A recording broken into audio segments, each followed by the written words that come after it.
It's kind of wild when you think about it. Most of us daydream about our free time all day long. And then once work ends, we crash. We scroll, we binge, we drift through the evening, and before we know it, poof, it's bedtime. Sound familiar? You're not alone. I used to waste my evenings on autopilot, convincing myself I was too tired or deserved a break, but deep down, I knew I was just drifting. That all changed when I discovered a new way to approach my nights. One that didn't rely on willpower or strict routines, but on simple systems that aligned with how I actually felt after work. Let me be clear. This isn't about turning your evenings into productivity marathons or cramming in more to-dos. These are practical, natural shifts that help me reclaim my nights, re-energize my mind, and create real momentum in my life. So in the next few minutes, I'll walk you through 8 game-changing habits that help me stop wasting my evenings and turn them into the best part of my day. Get ready, because this might just flip your entire evening routine on its head. The power of intentional flow. Here's something I had to unlearn. Evenings aren't just leftovers from your day. They're actually the launch pad for tomorrow. Most people try to fix their nights with better schedules, but the truth? It's not about managing time. It's about managing energy. And that starts with what I now call the shutdown signal. Right after you clock out, pause. Stand up, take a deep breath, and physically power down your work tools. Shut the laptop. Slide the phone across the room. It sends a loud signal to your brain. We're done. Time to switch gears. Then I started using what I call the 3-block evening framework. It's a rhythm I swear by. Block 1, recharge. Let your system cool off. Stretch. Breathe. Do nothing. This is essential. Block 2, build. Now your mind's coming back online. Use this time to learn, move, or create. Anything that lifts you. Block 3, connect. You're now in a sweet spot for quality time, with loved ones, or even just with yourself. Here's the twist. Plan your evening in reverse. Instead of starting at 6 p.m. and winging it, decide on your ideal bedtime. Then map everything backward. I call it reverse evening engineering, and it's a complete game changer. Oh, and never underestimate the power of a 2-minute reset between activities. Tidy up your space. Shift the lighting. Change into something comfortable. It resets your state fast. Decluttering the digital drain. If your phone is the first thing you see after work, chances are it's also the reason your evening disappears. Let's talk digital energy leaks. Here's a bold move I tried: app shedding. Every night, I delete just one app. Scary? A little. But you'd be surprised how many apps I never reinstalled. This alone helped me cut digital noise by 80%. Then comes the rule I live by: 1 hour analog. 1 hour before sleep. Everything digital goes to bed before I do. And yes, I physically moved devices into another room. Out of sight, out of mind. My bedroom became peaceful again, not another screen zone. But this isn't about becoming a tech hermit. It's about intentional use. I now have just 3 evening apps I actually use, and that's it. Everything else? Unnecessary. Here's a tip I love: physical boundaries for digital temptations. Put your charger in the hallway. Store your laptop in a drawer. Use a real clock. These are subtle shifts that protect your peace more than you'd expect. Bottom line, if your evening feels chaotic, check your screens first. Set boundaries, not as restrictions, but as freedom mechanisms. Reprogramming the mind. Once your screens are handled, it's time to reclaim the real battleground: your mind. One of the biggest mental shifts I made was implementing a digital sunset. Not just turning off devices, but actively shifting my mental state in a low light mode. Soft lighting, warm tones, no more noise. It told my brain, we're slowing down now. That's when I built my evening oasis. A small part of my home that became a signal. This is where I rest and reset. Think blankets, candles, music. Your space matters more than you think. Then I started journaling, but not the long, heavy kind. I wrote short future self notes. Just 1 sentence each night. Tomorrow, I want to feel underscore. That one line rewired my choices more than any to-do list ever did.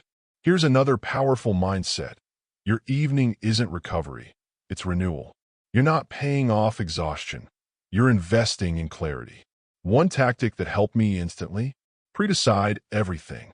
Lay out clothes, prep meals, set out a book. The fewer decisions you need to make, the more energy you preserve. Evening should feel like gliding, not grinding. Emotional intelligence in action. The deeper I dove into evenings, the more I realized your emotional state runs the show. So I started inserting what I now call mindfulness micro-moments. When I make tea, I feel the warmth. When I sit down, I feel the chair beneath me. These 10-second resets brought more peace than any hour-long meditation ever did. Then I created a habit I highly recommend: the evening check-in. Every hour, pause and ask, what am I feeling right now? That's it. Just name it. Naming emotions reduces their hold on you. It gives you choice again. I also identified presence anchors, small habits like brushing my teeth or turning off lights that became built-in moments of awareness. If you track your energy and mood like this for even a week, you'll uncover patterns you never saw before. That's where real emotional mastery begins. Oh, and try this at night. The 3-word reflection. What lifted me? What drained me? What moved me? Don't overthink it. Just notice. That simple awareness? It's the beginning of emotional resilience. Protecting your social energy. Evenings aren't just about routines. They're also about relationships. Here's a huge shift I made: tracking my social battery. I noticed certain conversations drained me, while others gave me life. Once I knew the difference, I started being strategic about my social time. Rather than trying to keep up with everyone, I focused on my core circle, just a few people who truly get me. These became my evening lifelines. Another thing I implemented: post-social cooldowns. After an intense chat or dinner out, I take 15 quiet minutes. No stimulation, just space to return to me. You'll also want to start noticing your evening energy zones. Who fills your tank? Who unknowingly drains it? No blame, just awareness. It helps you time things better. The magic happens when you realize that quality conversation is self-care. Done right, it's as energizing as a workout, sometimes even more.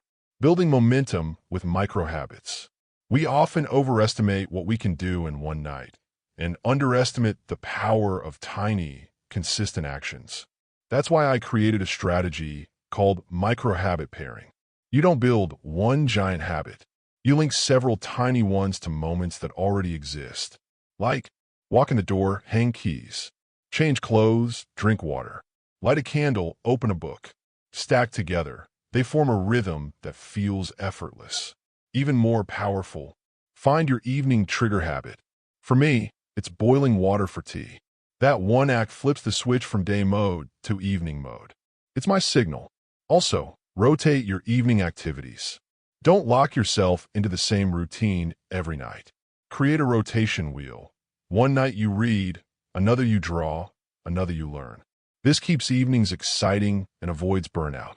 Want to stay curious? Try a nightly mini experiment. Rearrange your furniture. Play an instrument you haven't touched. Cook something new. That sense of play keeps you engaged and boosts creativity like crazy. Syncing with your energy rhythms. This chapter is key because all these habits, they only work if you've got the fuel. Evening energy works in waves. 5 to 7 p.m., dip. 7 to 9 p.m., surge. After 9, wind down. Work with this pattern, not against it. Don't expect peak performance when your body's in recharge mode. I started doing movement snacks instead of full workouts. Just stretch, breathe, move a little. That movement reactivates your brain without draining it. Then there's the thought diet. Ask yourself, what deserves my last bit of brain power? TikTok or journaling, news feed or music? What you feed your brain before bed shapes your subconscious. So feed it wisely. Track your energy like a scientist for 1 week. Just a 1 to 10 scale every hour. After a few days, you'll see when you're best at certain things, and you'll never force focus when rest is actually the answer. Weaving it all together. And now, the final piece, integration. Because real change happens when all these habits flow together, naturally. I created what I now call the transition ritual. It's a 15-minute bridge between work and life. Not a wall, not a hard stop. A bridge. Stretch, music, journal, whatever helps you cross over. When work thoughts show up later, don't fight them. Just gently guide them away, like you're training a puppy. No shame, just redirection. Finally, what truly changed everything for me was understanding this. Your evening isn't separate from your life. It is your life. Every night is a new chance to recharge, reconnect, and realign with who you're becoming. So don't just wind down, rise up, because when you master your evening, you master your entire life. If this resonated with you, make sure to hit like, subscribe, and share it with someone who needs a better evening too. Thanks for watching, and I'll see you in the next one.